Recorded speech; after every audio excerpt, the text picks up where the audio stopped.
ہم نے جو صورتیں تلاوت کی اس میں سورہ فتح، جس کا آپ نے تذکرہ بھی بہت مرتبہ سنا ہوگا، اللہ کریم نے اس میں اپنے حبیب صلی اللہ علیہ وسلم کو بشارت عظمیٰ عطا کی ہے کہ اے محبوب، ہم نے آپ کو روشن فتح عطا فرمائی، انا فتحنا لک فتحا مبینا، بے شک ہم نے آپ کو روشن فتح عطا فرمائی۔ یہ کس فتح کے متعلق ہے؟ یہ فتح مکہ کے متعلق ہے۔ مکہ والے 1 سال پہلے نبی مکرم صلی اللہ علیہ وسلم کو عمرہ کرنے سے روک دیے تھے۔ حضور صلی اللہ تعالیٰ علیہ وسلم اپنے صحابہ کے ساتھ مدینے سے نکلے تھے، تقریباً 1400 صحابہ احرام کی حالت میں عمرہ کرنے کی غرض سے آئے۔ مکہ سے 35 کلومیٹر باہر حدیبیہ ایک مقام ہے، وہاں پر حضور کو زور زبردستی روک دیا گیا اور کہا گیا کہ ہم آپ کو مکہ میں انٹر ہونے نہیں دیں گے۔ تو یہ ایسی داداگیری تھی مکہ والوں کی کہ مکہ میں طواف کبھی کسی کے لیے روکا نہیں جاتا تھا۔ وہاں دشمن بھی آتے تھے جن کے ساتھ ان کی جنگیں ہوتی تھی، وہ ایام حرمت میں، حرمت والے مہینوں میں وہ آتے تھے، لیکن نبی پاک صلی اللہ علیہ وسلم اور اصحاب کو مجبور کر دیا ان لوگوں نے کہ آپ مکہ میں نہیں آ سکتے۔ یہیں پر وہ صلح ہوئی تھی جس کو صلح حدیبیہ کہتے ہیں، مشہور ہے۔ یہ دونوں فریق کے درمیان ایک ایسا ایگریمنٹ بنا تھا جس کو دیکھ کر کے بظاہر ایسا لگتا تھا کہ مسلمانوں نے دب کر صلح کر لی، لیکن نگاہ نبوت دیکھ رہی تھی کہ ہونا کیا ہے۔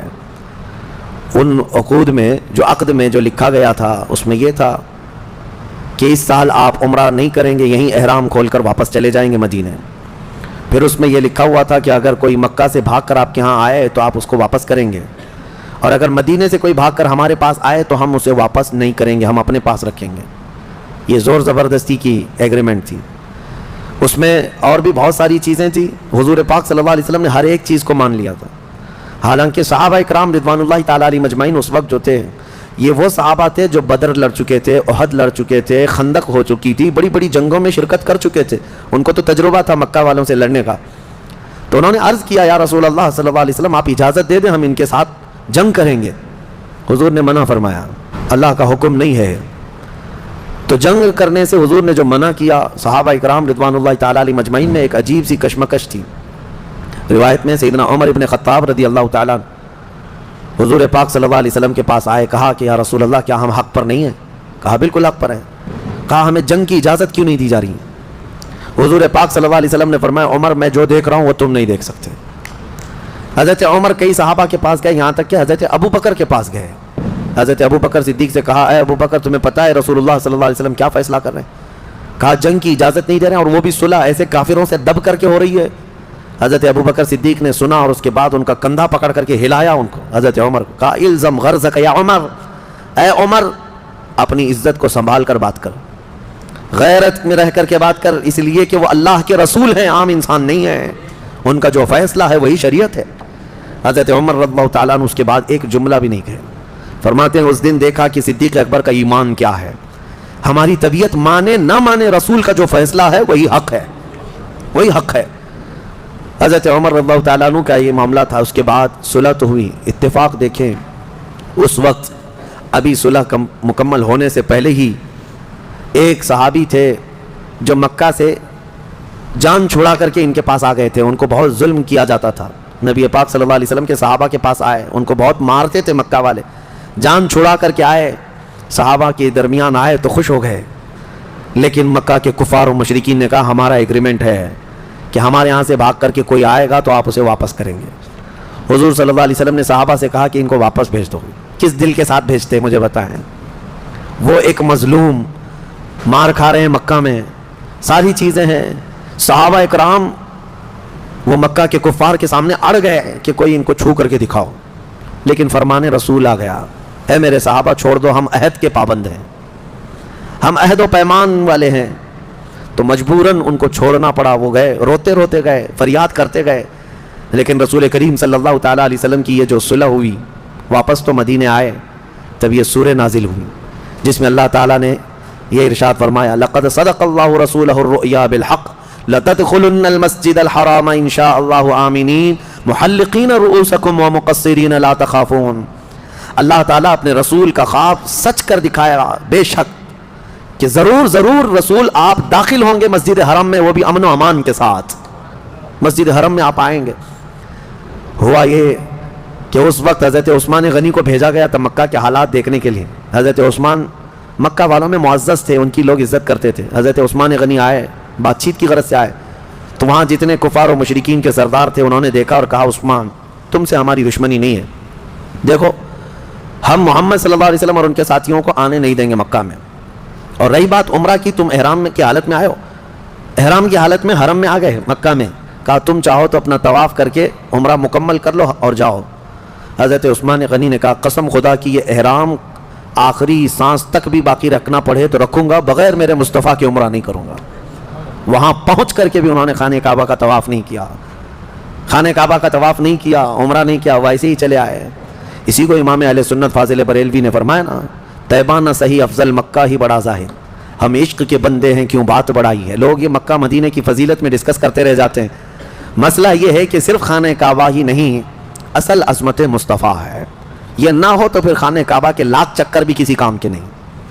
حضرت عثمان غنی رضی اللہ تعالیٰ عنہ کا یہ عمل بتاتا ہے کہ وہ احرام کی حالت میں اگر کوئی وہاں تک گیا ہے تو ظاہر سی بات ہے اب اگر احرام کھولے گا تو اس پر دم واجب ہے، بکرا قربان کرنا پڑے گا، وہ سب منظور ہے ان کو، لیکن میرے مصطفیٰ کے بغیر طواف کرنا منظور نہیں۔ واپس آ گئے، سال بھر نہیں گزرا تھا، 6 ہجری کا معاملہ ہے، 7 ہجری کے قریب دوبارہ نبی پاک صلی اللہ تعالیٰ علیہ وسلم دوسرے سال جب تشریف لائے رہے تھے، اس وقت 10,000 صحابہ تھے، اور 10,000 صحابہ کے ساتھ جب مدینے سے مکہ نکلے وہ ہیبت ایسی طاری تھی کہ مکہ والوں کے دل پورے ہل چکے تھے اور کوئی مقابلے کو تیار نہیں تھا، سب ادھر ادھر بھاگم بھاگی چل رہی تھی، کوئی کس کے ہاں جا رہا ہے، کوئی کس کے ہاں جا رہا ہے، اور اللہ تعالیٰ نے اپنے نبی کو وعدہ پورا کیا۔ نبی پاک صلی اللہ علیہ وسلم 20 رمضان المبارک 7 ہجری کو مکہ مکرمہ میں اس شان کے ساتھ داخل ہوئے کہ حضور کے داخل ہونے کی تاریخ سے لے کر آج تک دوبارہ کبھی خانہ کعبہ میں شرک اور بت پرستی نہیں ہو سکی۔